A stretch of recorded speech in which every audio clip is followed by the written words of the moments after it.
welcome to Animal King. And for today's video, we're going to be talking about Bleach and everything related with it. And I have a special guest. It's Swagg G43, and he's a YouTuber, and he's also a big Bleach fan. Introduce yourself. What's up, guys? Swagg G43. A link is going to be in the description below. Yeah, I'm a huge Bleach fan, so today we're going to explain to you guys a couple things, right? Yeah, I'm going to ask him some questions about the anime and things that he likes and whether or not you guys should watch it. And we'll get right into that.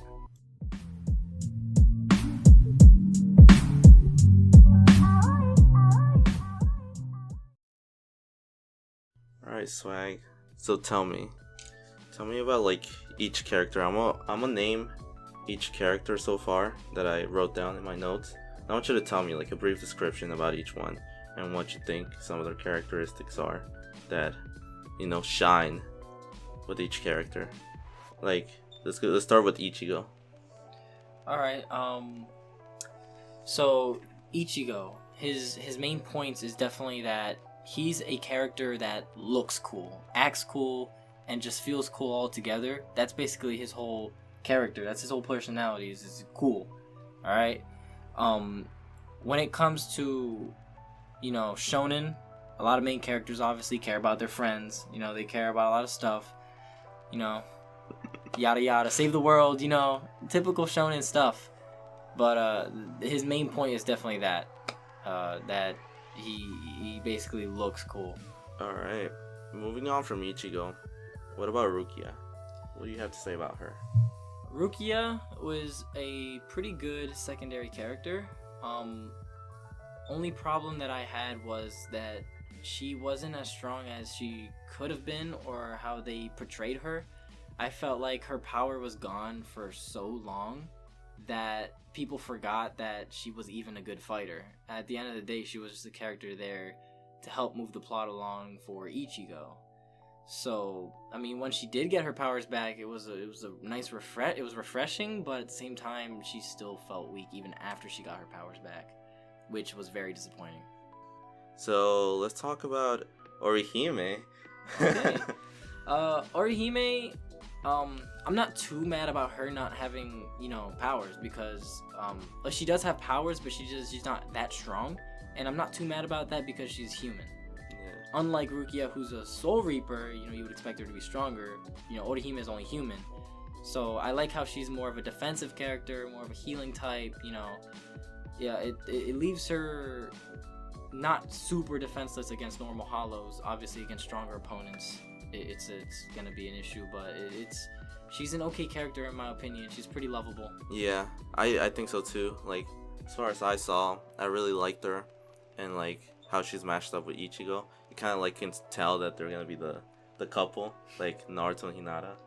You're gonna get some people mad, man. You know, there are some Rukia fans out there. Yeah, I mean, you know, it's all opinion based, but I think fucking Orihime is like the one. Yeah. The one meant for him. It was obvious, right? Yeah.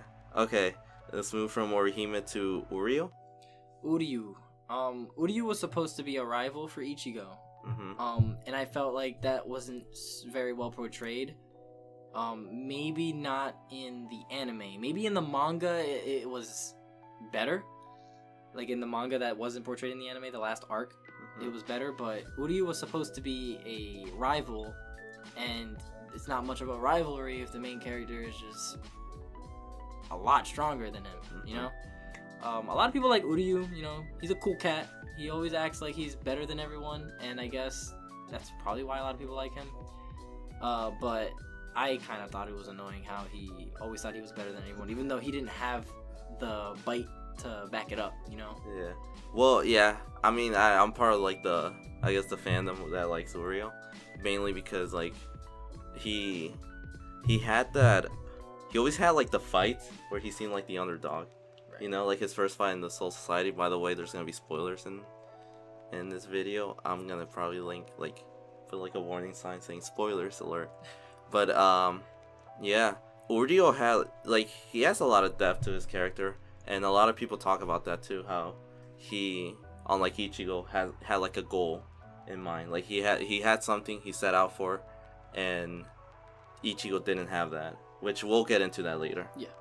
Urio's cool. I really like him. But let's move on to Chad. Yasutora Sado, Chad.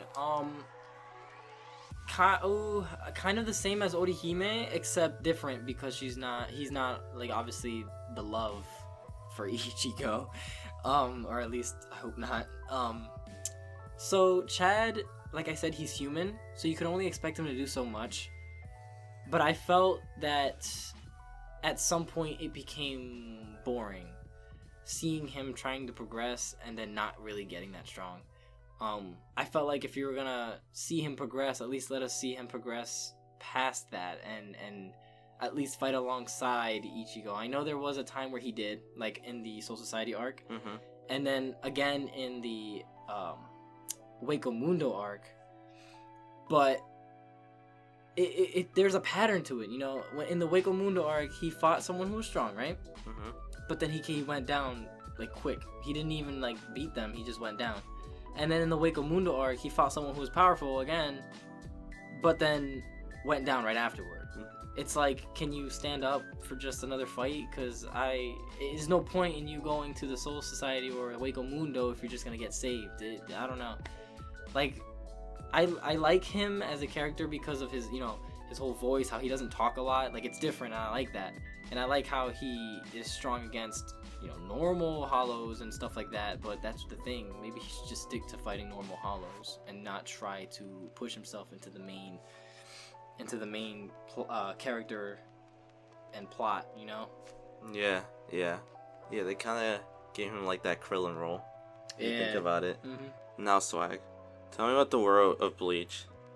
The world. So the world is it's pretty different from most other worlds, in the fact that there is obviously the human world, but then there is the Soul Society, which is where souls go. So it's not like a heaven or hell. It's just where souls go. And then there's Hueco Mundo, where the hollows go. So the hollows are like, you know, the evil souls who turn evil and eat other souls.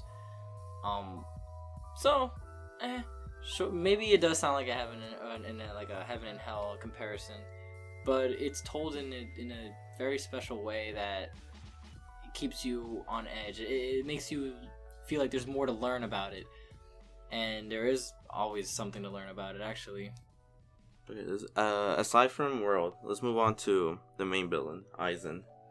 And this question, I don't know how people will feel about it, but like, about your answer at least, on how they should have done with Aizen. Should they have kept him like dead, like supposedly he was dead, or should they have done what they did and gave us that twist where he's actually a bad guy and he planned everything that happened? So Aizen is a villain who always thinks like a million steps ahead. He's really smart and cunning, and I felt the author didn't kill him off as soon as everyone thought. Like, I think the author knew what he was doing when they decided to do that, and then, you know, like, the author knew he was gonna be the villain before that, and the main villain. So as I said, Aizen is a very cunning villain, and that's the reason why everyone loves him, is because he's cocky, but he can back it up, and he's pretty much OP just in his smarts, just by everything that he knows. He knows everything. He's kind of like Urahara, the Hat and Clogs. You know him? Yeah. He's kind of like him, but the evil version, because he always thinks ahead and he always is gaining knowledge. So I felt the author knew what he was doing. Even at the end, even when Ichigo ends up defeating him, I felt like he still didn't want to completely kill him off, because he knows that if he does, a lot of viewers are going to be gone, because he is probably the best villain in Bleach. Arguably, next to like Ukiura and Grimmjow. People love those two as well, but he was ultimately their boss, so killing him off would have been a big no-no. We're reaching like the final stages of this video, and I guess the final question to like wrap this whole thing up would be, do you recommend people to watch Bleach? Before I answer that question, let me let me bring back Ichigo. So, a lot of people I've heard a lot of people do not like Ichigo. And there is a reason why, and I do know why. It's because, as a character, he is hollow. He is a shell of what he could be, and here's why. We all know Naruto, right? Mm-hmm. What's his goal? He wants to be Hokage. Exactly, and he has a goal. Luffy, what's his goal? Pirate King. Alright, Ichigo, what's his goal? I don't know. No one knows, and that's the reason why no one really likes him as a character. Me personally, I like him as a character only because he's, like I said earlier, he's cool. And sometimes a lot of people want to watch anime because it's cool. Mm-hmm. As a shonen, anyways, at least as a shonen, a lot of people watch shonen because it's cool and because it's like it's young, it's hip, and it's cool. Mm-hmm. If you wanted to watch something mainly for plot, you would go to something more like slice of life or even romance.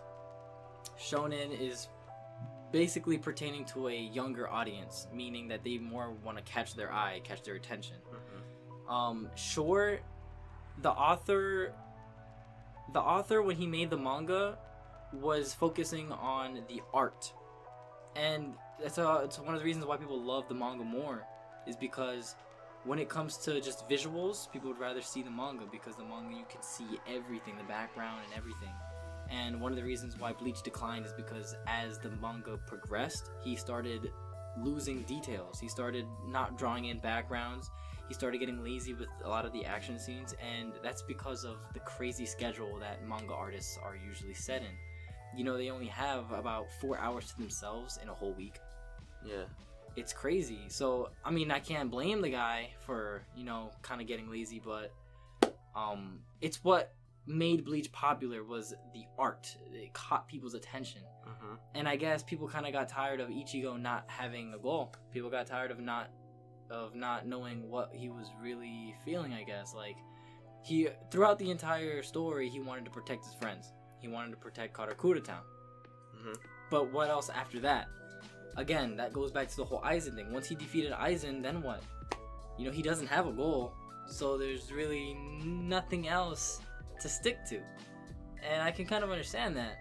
The reason why I love Bleach is because it's cool. I mean, I love Zanpakuto's toes, sword fights, no homo. I love that kind of stuff. So, yeah. On that note, would I recommend Bleach? I'd recommend it to younger audiences, people who are new to anime, you know? Would I recommend it to a pro anime watcher, like to an otaku who's watched a lot of anime? Probably not the first anime I'd recommend them. I'd recommend them a different anime. But if you really like if you like an anime because of how it looks, or if you like an anime because of the shonen, or if you like an anime because of how long it progresses, hell, if you even like anime because of the intros, the openings, then yes, I would recommend Bleach. That's pretty much where I stand. Okay, you heard it here. He recommends Bleach to anyone who's not an otaku. Yes, pretty much. Yeah. Yeah. I mean, it's good having you here, Swagg G43. It's been fun being here. Yeah, thank you, man, and hopefully I'll get you on a different video that I might make. All right. Thank you guys for watching or listening to this podcast type of video. Leave a like, subscribe, and tell me what anime you think I should talk about next with a different guest, or should I bring Swagg G43 back? Yeah.